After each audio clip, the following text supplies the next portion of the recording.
પછી પૂજન દ્વારા દ્વાપર પૂજાનો યુગ હતો, પણ એ પણ સામર્થ્ય નથી આપણી પાસે. પૂજાનું પણ સામર્થ્ય ક્યાં છે?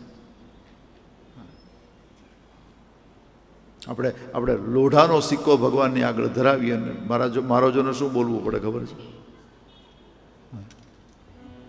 હિરણ્ય ગર્ભ ગર્ભસ્તમ હેમ બીજમ વિભાવસો અનંત પુણ્ય ફલદહ મત હિરણ્ય ગર્ભ એટલે સોનું.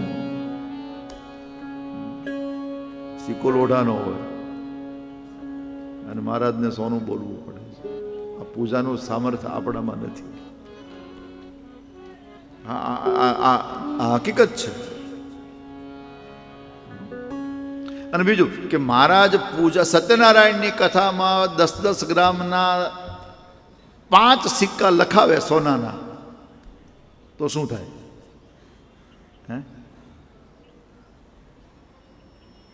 એક કળશમાં પધરાવવાનો, એક ગણેશજીની આગળ મૂકવાનો, પછી એક સત્યનારાયણ ભગવાનની આગળ મૂકવાનો. ત્રીજો ક્યાં આવે? ચોથો એક પુણ્યવાચનમાં આવે સિક્કો, પછી એક આરતીમાં નાખવાનો આવે. એટલે આ 5 સિક્કા સોનાના જો મહારાજ મગાવે તો એને કોઈ સત્યનારાયણની કથા કરવા બોલાવે? આપણું યજન સામર્થ્ય નથી આપણું અત્યારે.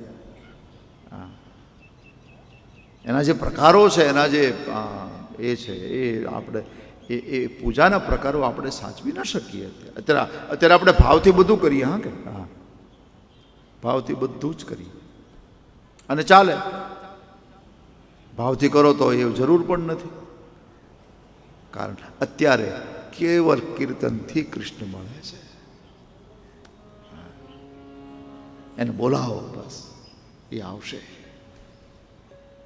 આવ્યા છે, સાક્ષી છે ઇતિહાસ.